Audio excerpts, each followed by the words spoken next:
सो यार welcome to another episode. और आज के इस एपिसोड में हम घोस्ट राइडर का कंपैरिजन करने वाले हैं स्काई फादर ओडिन के साथ। स्काई फादर ओडिन भी अपनी जगह बहुत ज़्यादा पावरफुल है और घोस्ट राइडर भी अपनी जगह बहुत ज़्यादा पावरफुल है, लेकिन कई ज़्यादा लोगों को ये कन्फ्यूज़न हमेशा ही रहती है कि ओडिन और घोस्ट राइडर में ज़्यादा पावरफुल कौन है। तो आज हम इन दोनों करेक्टर्स का एक कंपेरिजन वीडियो आपके लिए लाए हैं। तो यार चैनल को सब्सक्राइब करके बगल वाले बेल आइकन को दबा दो और इस स्टूडियो में चलो।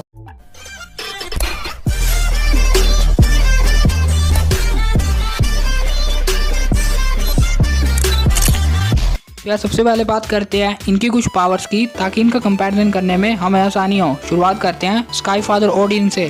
तो यार अगर हम बात करें ओडिन की पावर्स की, तो ओडिन की सारी पावर गोल लाइक है, यानी goal like strength, goal like durability, goal like speed, goal like healing factor और यहाँ तक कि शेप शिफ्टिंग और साइज अल्टरनेशन भी है। वो टाइम मैनिपुलेशन भी कर सकता है और इसके अलावा वो टेलीकिनेसिस और टेलीपैथी जैसे अटैक कर सकता है, जिससे वो किसी के भी दिमाग को पढ़ सकता है। और इसके अलावा वो माइंड कंट्रोल भी कर सकता है, ग्रेविटी मैनिपुलेशन कर सकता है, एनर्जी अब्जॉर्प्शन, एनर्जी मैनिपुलेशन भी आसानी से कर सकता है। ओडिन के पास अनलिमिटेड स्टेमिना है, यानी कि उसका स्टेमिना कभी खत्म नहीं होगा। यहाँ तक कि ये टाइम को कंट्रोल भी कर सकता है और टाइम लूप भी क्रिएट कर सकता है। ओडिन के पास उसकी सबसे ताकतवर जो चीज़ है वो है द ओडिन फोर्स, और ओडिन अपनी इस फोर्स से इन्वर्टिबल फोर्स भी क्रिएट कर सकता है। यहाँ तक कि ये एनर्जी मैटर को मैनिपुलेट कर सकता है और किसी भी मैजिकल पावर को भी आसानी से मैनिपुलेट कर सकता है। और एक बार तो ओडिन अपनी पावर से सिल्वर सर्फर को भी हरा चुका है। ओडिन अपनी पावर से किसी भी प्लैनेट को क्रिएट और डिस्ट्रॉय कर सकता है, और यहाँ तक कि इसने कॉस्मिक आइडेंटिटी गैलेक्टस को भी अनकॉन्शियस किया है अपनी ओडिन फोर्स से। और इसके पास है इसके दो बहुत ज़्यादा पावरफुल वेपन, ओडिन स्वॉर्ड और गमनीर। तो यार अगर हम बात करें घोस्ट राइडर की पावर्स और एबिलिटीज़ की, तो घोस्ट राइडर के पास है super strength, super durability, super endurance, यहाँ तक कि super healing factor. Ghost Rider अपने आप को बहुत जल्दी हील करता है अपनी हेल्थ फायर की मदद से।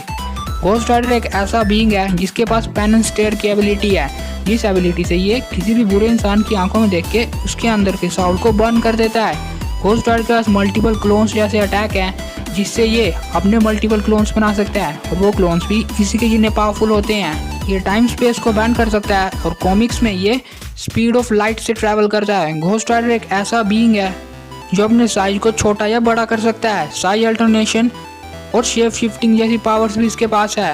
और इसके पास है इसकी एक मिस्टिकल चेन जिससे हेल फायर निकलती है, और इससे ये बड़े बड़े दुश्मनों और हेल के बड़े बड़े डेविल्स को मारता है। घोस्ट राइडर इतना ज़्यादा पावरफुल है कि ये किसी को देख के ये पहचान लेगा कि उसने अपने पास्ट में कैसे कैसे काम किए हैं। घोस्ट राइडर पूरी तरह से एजलेस और इमोर्टल है, यानी कि ये अमर भी है और ये कभी बूढ़ा भी नहीं होगा।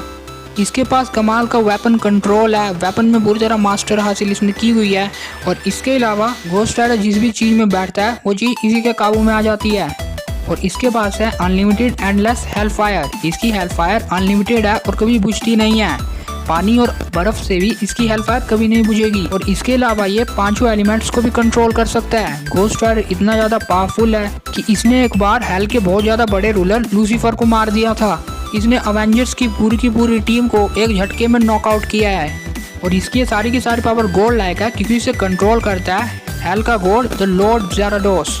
तो यार ये तो हमने बात कर ली इन दोनों कैरेक्टर्स की कुछ पावर्स और एबिलिटीज़ की। अब हम करते हैं इनका कंपैरिजन या सुपर बैटल।